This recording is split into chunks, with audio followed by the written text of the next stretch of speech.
For Honor, For Honor. Yes, we've got two new characters available soon, I think around the 15th or 16th of May, correct me if I'm wrong, and they are the Shinobi and the Centurion. So what are my opinions on these?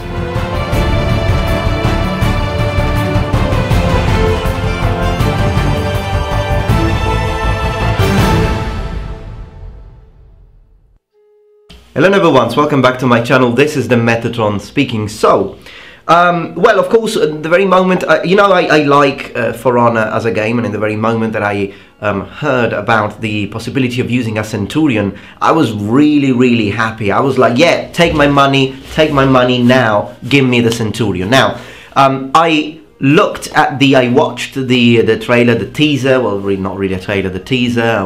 I looked at some screenshots, and here are my opinions. I'm going to first talk about the Centurion, so get it done immediately, and then we will discuss a little bit, just say a few things about the Shinobi. Okay, for the choice of weapon, they definitely have my favor. I'm happy they chose the Gladius, well, because of course, what else would they have chosen? I mean, that's the weapon of a Roman soldier, isn't it? But one thing that leaves me a little bit like, well, what's going on here is the fact that I don't see a shield, I don't see a scutum, and I hope that you can at least choose to use a scutum or not, because it's so typical with Roman soldiers and the way the Romans fought, that although I know that this is a different universe and it's a different fantasy setting, but still, if you are using an iconic historical figure such as that of the Centurion, then no, I would not take the shield from him.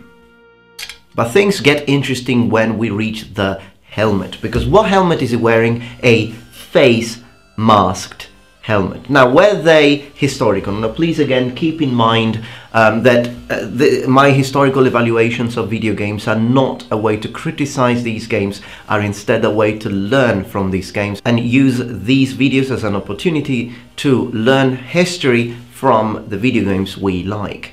In fact, I did make a video on the wooden samurai armor, talking about whether it was historical or not compared to actual samurai armor in Japan. Link in the description below if you are curious. But today we are focusing on the Roman soldier. So, where these did these mask helmet exist?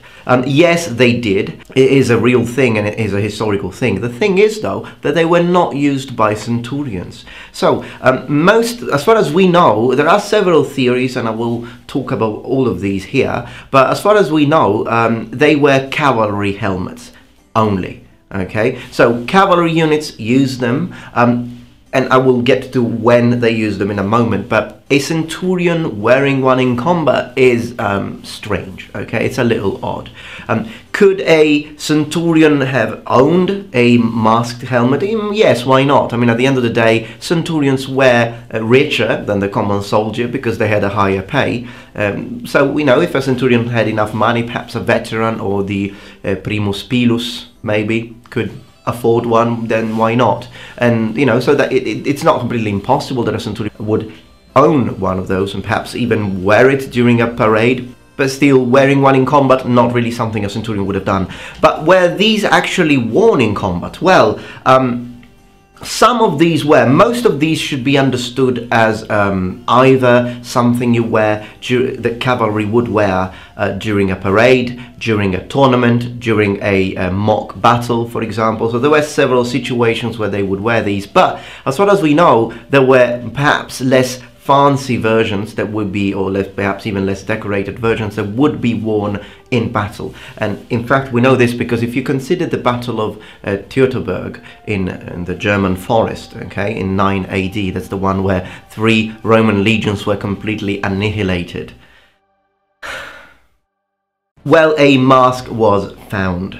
It was an iron basin mask, and it had sheet silver. It was covered in silver, but of course the silver was looted by the Germanic tribes that wiped out the Romans in that battle. But the mask still remains, and it was carried in that situation. So we do understand that some of these masks would have been used in battle, and if we reach the late Roman Empire, then there was a whole unit of heavy cavalry called Clibanari that wore masked helmets.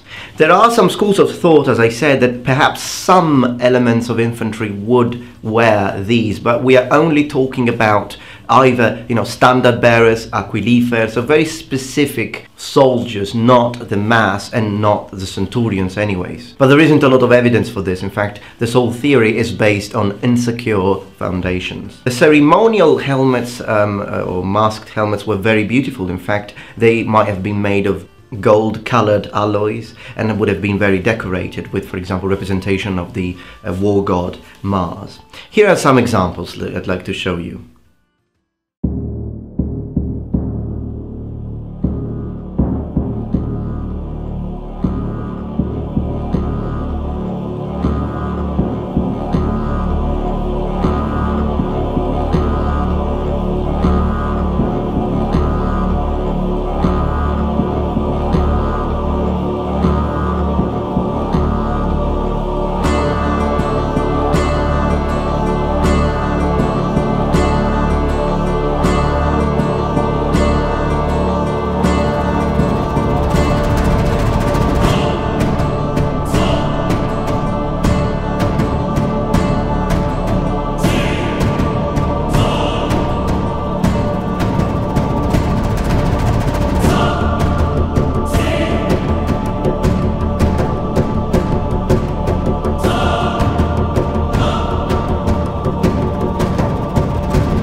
Okay, let's talk about the armor now.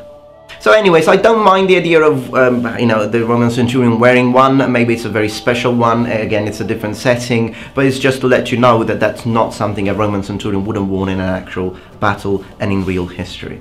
So what about the armor? Well, the rest of the armor, the cuirass is wearing looks like a musculata. Again, something that Roman centurions wouldn't be wearing. But, you know, I don't mind that as long as you allow me to select other kinds of armor, because to be honest, I mean, if you look at the pauldrons, they don't look Romans at all. They're not original. They were added. They didn't wear those. And the whole character, okay, I'm not very happy with it. I'm like half in between, like, yeah, maybe I like it, maybe I don't. And the reason is that I'd like the Roman centurion to look like a Roman centurion. So the idea of having something, a character which is loosely based on Roman soldiers all mixed up together, it's not really what I expect in this case. But I know that the game features a whole lot of different sets of armor.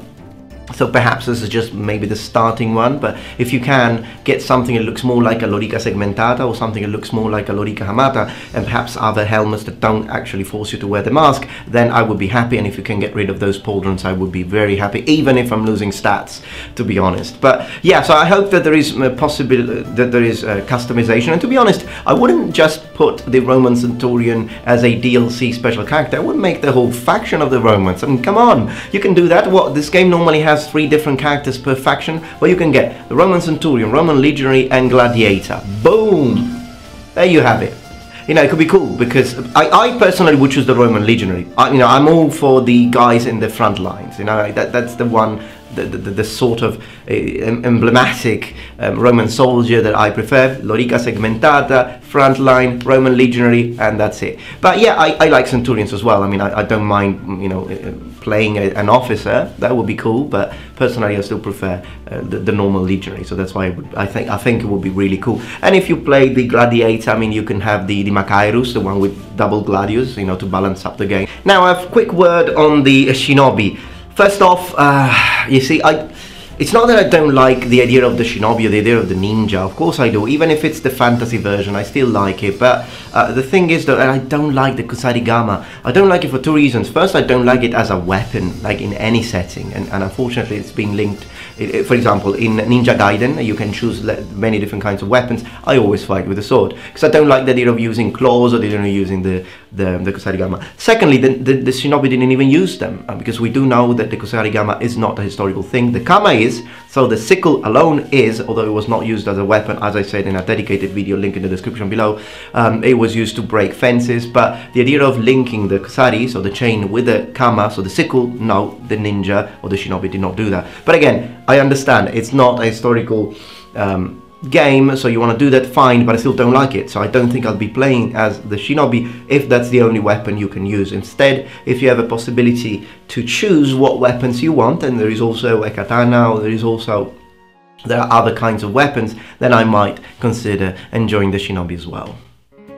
Okay, so this is for a brief video today, but let me know, are you excited for the Centurion? Are you excited for the Shinobi? Which one are you more excited for? So do you think that these two DLC classes will take a lot of your time playing, or do you think you might perhaps try them a couple of times but go back to either the Knights, the Samurai, or the Vikings? But please let me know in the comments below. And remember, the Metatron has spread his wings.